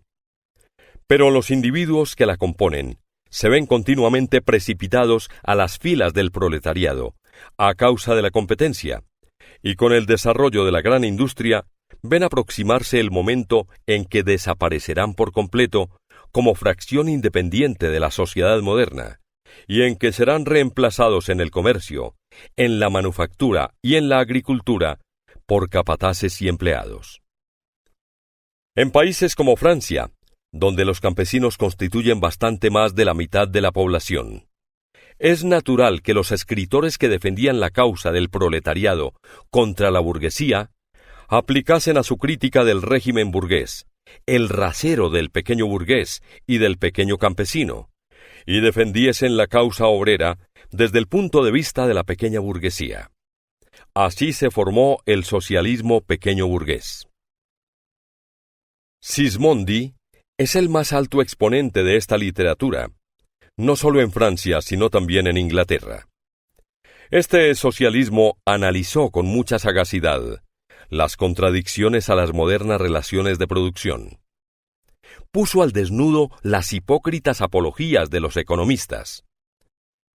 Demostró de una manera irrefutable los efectos destructores del maquinismo y de la división del trabajo, la concentración de los capitales y de la propiedad territorial, la superproducción, las crisis, la inevitable ruina de los pequeños burgueses y de los campesinos, la miseria del proletariado, la anarquía en la producción, la escandalosa desigualdad en la distribución de las riquezas, la exterminadora guerra industrial de las naciones entre sí, la disolución de las viejas costumbres, de las antiguas relaciones familiares, de las viejas nacionalidades. Sin embargo, el contenido positivo de ese socialismo consiste bien en su anhelo de restablecer los antiguos medios de producción y de cambio, y con ellos las antiguas relaciones de propiedad y toda la sociedad antigua, bien en querer encajar por la fuerza los medios modernos de producción y de cambio en el marco estrecho de las antiguas relaciones de propiedad, que ya fueron rotas, que fatalmente debían ser rotas por ellos. En uno y otro caso, este socialismo es a la vez reaccionario y utópico.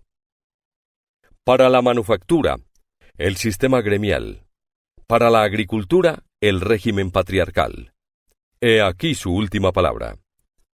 En su ulterior desarrollo, esta tendencia ha caído en una decepción cobarde. C. El socialismo alemán o socialismo verdadero.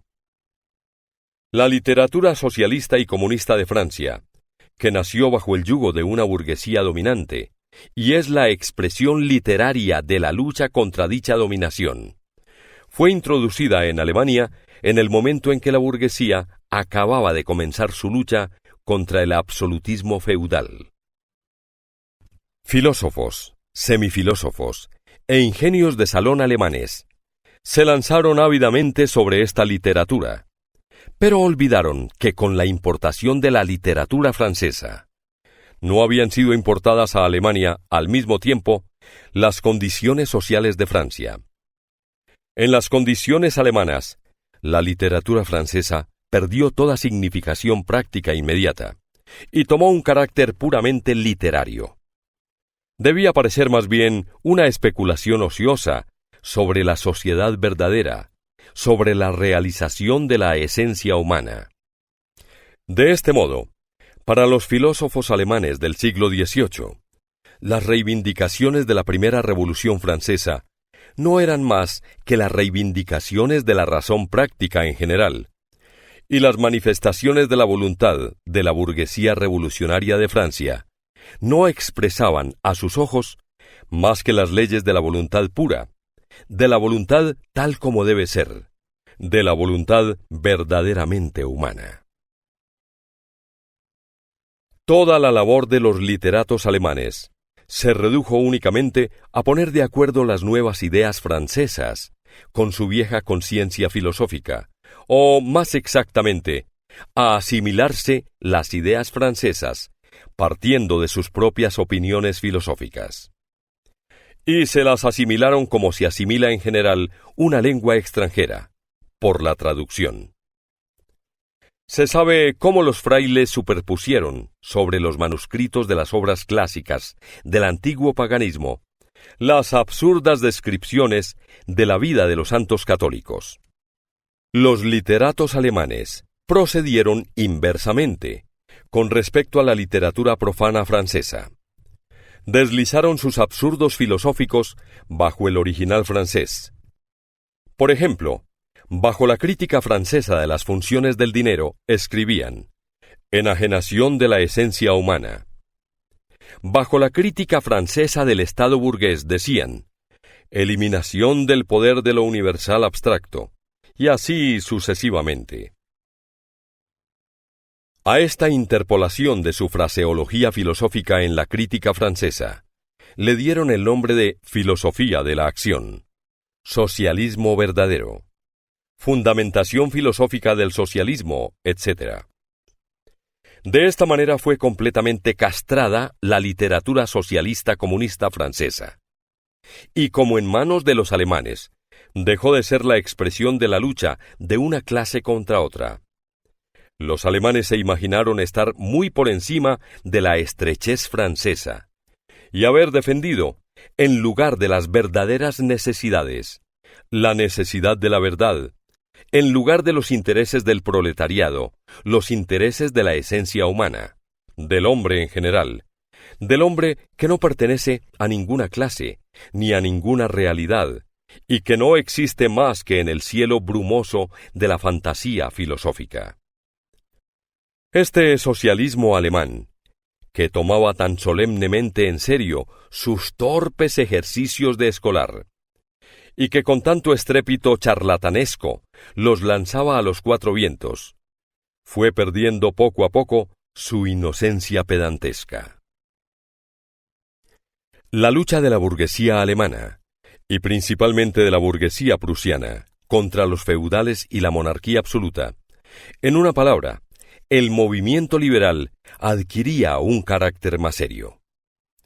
De esta suerte, ofreciósele al verdadero socialismo la ocasión tan deseada de contraponer al movimiento político las reivindicaciones socialistas, de fulminar los anatemas tradicionales contra el liberalismo, contra el Estado representativo, contra la concurrencia burguesa, contra la libertad burguesa de prensa, contra el derecho burgués, contra la libertad y la igualdad burguesas, y de predicar a las masas populares que ellas no tenían nada que ganar, y que más bien perderían todo en este movimiento burgués. El socialismo alemán olvidó muy a propósito que la crítica francesa, de la cual era un simple eco insípido, presuponía la sociedad burguesa moderna, con las correspondientes condiciones materiales de existencia y una constitución política adecuada, es decir, precisamente las premisas que todavía se trataba de conquistar en Alemania. Para los gobiernos absolutos de Alemania, con su séquito de clérigos, de pedagogos, de hidalgos rústicos y de burócratas, este socialismo se convirtió en un espantajo propicio contra la burguesía que se levantaba amenazadora. Formó el complemento dulzarrón de los amargos latigazos y tiros con que esos mismos gobiernos respondieron a los alzamientos de los obreros alemanes. Si el verdadero socialismo se convirtió de este modo en un arma en manos de los gobiernos contra la burguesía alemana, representaba además, directamente, un interés reaccionario, el interés del pequeño burgués alemán, la clase de los pequeños burgueses, legada por el siglo XVI, y desde entonces, renaciendo sin cesar, bajo diversas formas, constituye para Alemania la verdadera base social del orden establecido. Mantenerla es conservar en Alemania el orden establecido. La supremacía industrial y política de la burguesía le amenaza con una muerte cierta de una parte, por la concentración de los capitales, y de otra, por el desarrollo de un proletariado revolucionario. A la pequeña burguesía le pareció que el verdadero socialismo podía matar los dos pájaros de un tiro, y éste se propagó como una epidemia. Tejido con los hilos de araña de la especulación, bordado de flores retóricas y bañado por un rocío sentimental, ese ropaje fantástico en que los socialistas alemanes envolvieron sus 3 o 4 descarnadas verdades eternas, no hizo sino aumentar la demanda de su mercancía entre semejante público. Por su parte, el socialismo alemán comprendió cada vez mejor que estaba llamado a ser el representante pomposo de esta pequeña burguesía. Proclamó que la nación alemana era la nación modelo, y el mesócrata alemán, el hombre modelo. A todas las infamias de este hombre modelo les dio un sentido oculto, un sentido superior y socialista, contrario a lo que era realidad. Fue consecuente hasta el fin, manifestándose de un modo directo contra la tendencia brutalmente destructiva del comunismo, y declarando su imparcial elevación por encima de todas las luchas de clases.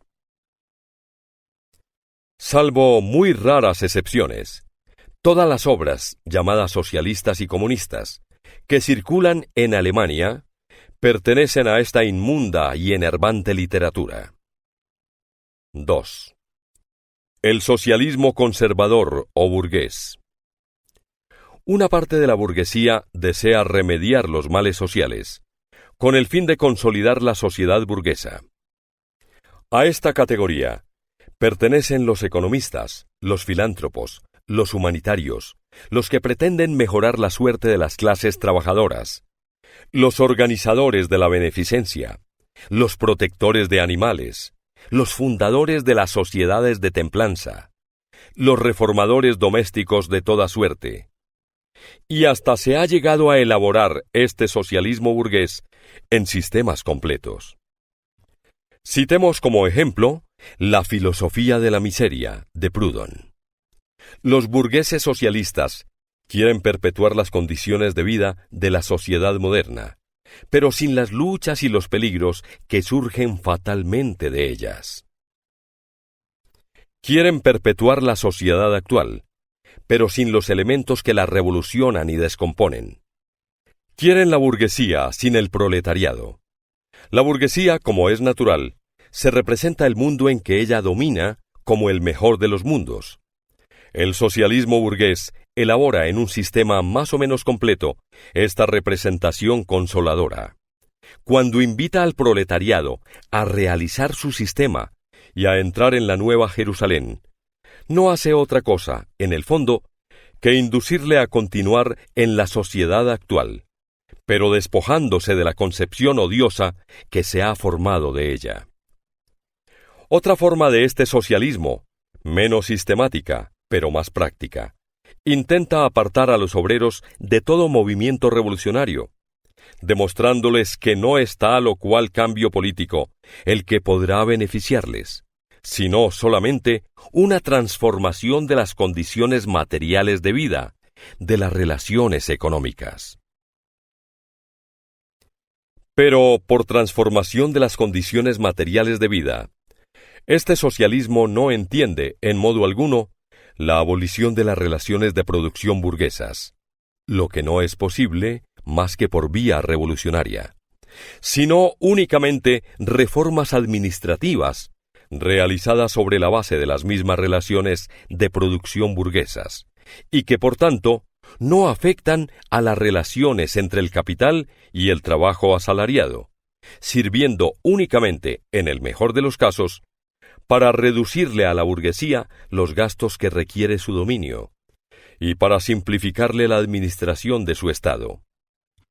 El socialismo burgués no alcanza su expresión adecuada, sino cuando se convierte en simple figura retórica.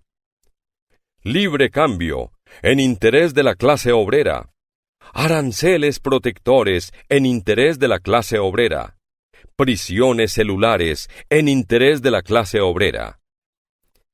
He ahí la última palabra del socialismo burgués, la única que ha dicho seriamente. El socialismo burgués se resume precisamente en esta afirmación: los burgueses son burgueses en interés de la clase obrera. 3. El socialismo y el comunismo crítico utópicos. No se trata aquí de la literatura que en todas las grandes revoluciones modernas ha formulado las reivindicaciones del proletariado, los escritos de Babeuf, etc. Las primeras tentativas directas del proletariado para hacer prevalecer sus propios intereses de clase, realizadas en tiempos de efervescencia general, en el período del derrumbamiento de la sociedad feudal, fracasaron necesariamente, tanto por el débil desarrollo del mismo proletariado, como por la emancipación, condiciones que surgen sólo como producto del advenimiento de la época burguesa. La literatura revolucionaria, que acompaña a estos primeros movimientos del proletariado, era forzosamente, por su contenido, reaccionaria. Preconizaba un ascetismo general y un burdo igualitarismo.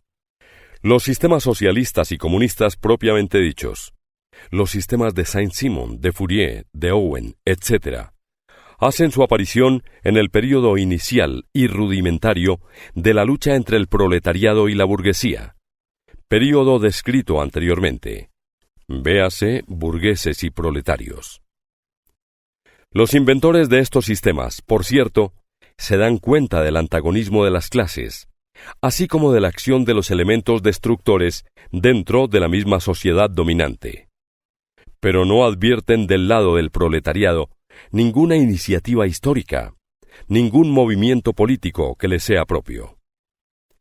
Como el desarrollo del antagonismo de clases va a la par con el desarrollo de la industria, ellos tampoco pueden encontrar las condiciones materiales de la emancipación del proletariado, y se lanzan en busca de una ciencia social, de unas leyes sociales que permitan crear esas condiciones.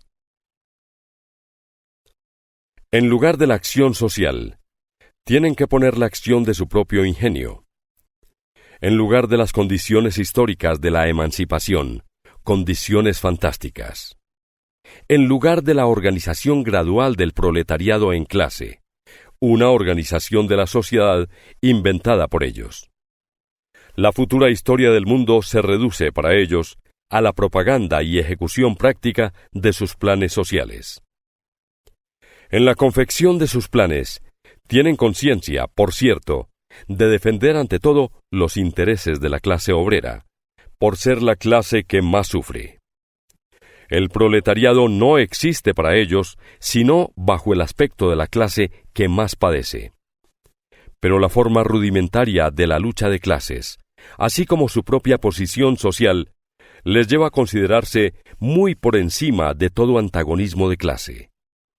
Desean mejorar las condiciones de vida de todos los miembros de la sociedad, incluso de los más privilegiados. Por eso no cesan de apelar a toda la sociedad sin distinción, e incluso se dirigen con preferencia a la clase dominante. Porque basta con comprender su sistema para reconocer que es el mejor de todos los planes posibles, de la mejor de todas las sociedades posibles. Repudian por eso toda acción política, y en particular toda acción revolucionaria.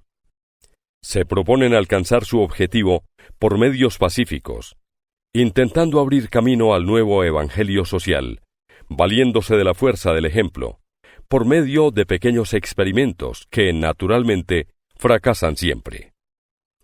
Estas fantásticas descripciones de la sociedad futura, que surgen en una época en que el proletariado, todavía muy poco desarrollado, considera aún su propia situación de una manera también fantástica, corresponden a las primeras aspiraciones instintivas de los obreros hacia una completa transformación de la sociedad. Mas estas obras socialistas y comunistas encierran también elementos críticos. Atacan todas las bases de la sociedad existente, y de este modo han proporcionado materiales de un gran valor para instruir a los obreros. Sus tesis positivas, referentes a la sociedad futura, tales como la desaparición del contraste entre la ciudad y el campo, la abolición de la familia, de la ganancia privada y del trabajo asalariado, la proclamación de la armonía social y la transformación del Estado en una simple administración de la producción. Todas estas tesis no hacen sino enunciar la desaparición del antagonismo de las clases, antagonismo que comienza solamente a perfilarse, y del que los inventores de sistemas no conocen todavía sino las primeras formas indistintas y confusas. Así, estas tesis tampoco tienen más que un sentido puramente utópico. La importancia del socialismo y del comunismo crítico utópicos está en razón inversa al desarrollo histórico. A medida que la lucha de clases se acentúa y toma formas más definidas, el fantástico afán de abstraerse de ella, esa fantástica oposición que se le hace, pierde todo valor práctico, toda justificación teórica.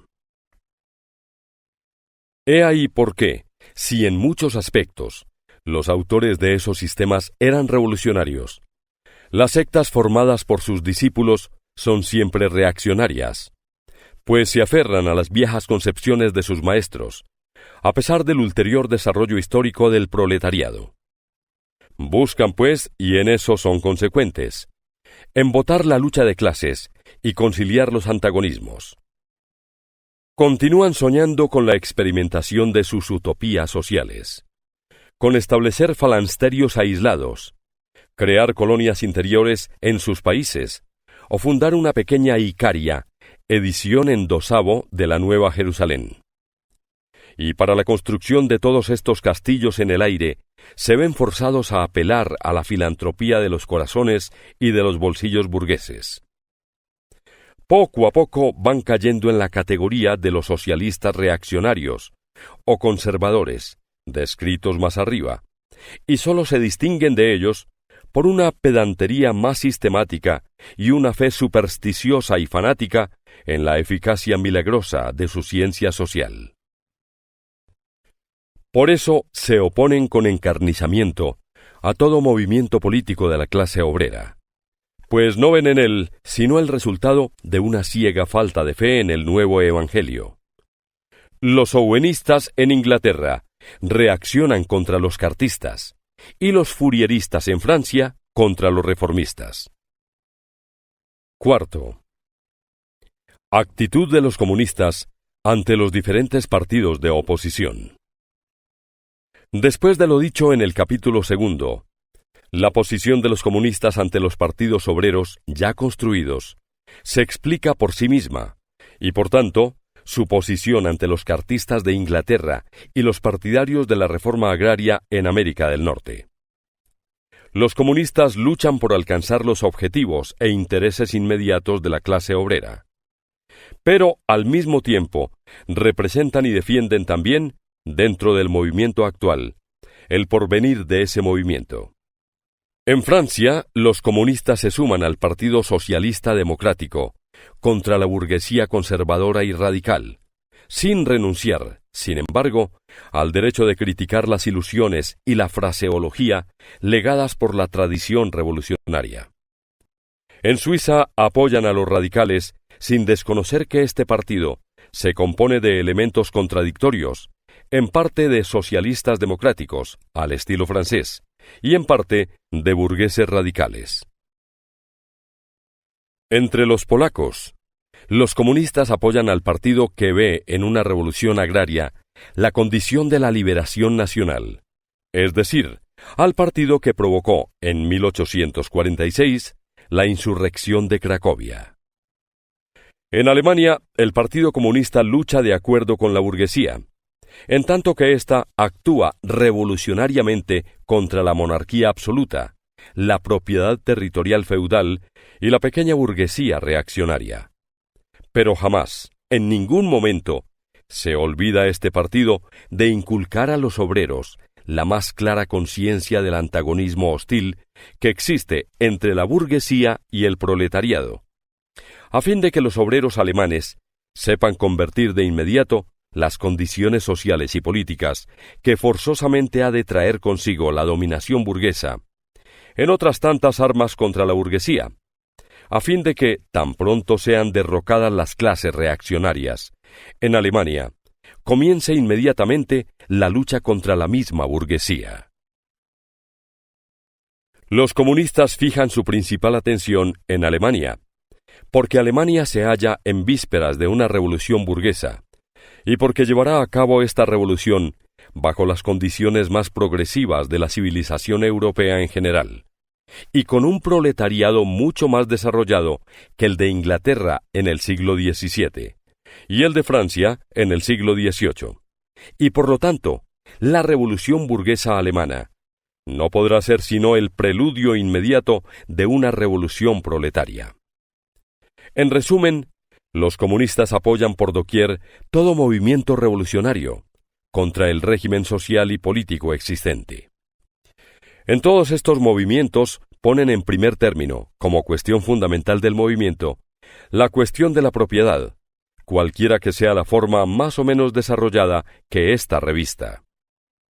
En fin, los comunistas trabajan en todas partes por la unión y el acuerdo entre los partidos democráticos de todos los países. Los comunistas consideran indigno ocultar sus ideas y propósitos. Proclaman abiertamente que sus objetivos solo pueden ser alcanzados derrocando por la violencia todo el orden social existente. Que las clases dominantes tiemblen ante una revolución comunista. Los proletarios no tienen nada que perder en ella más que sus cadenas. Tienen, en cambio, un mundo que ganar. Proletarios de todos los países, uníos.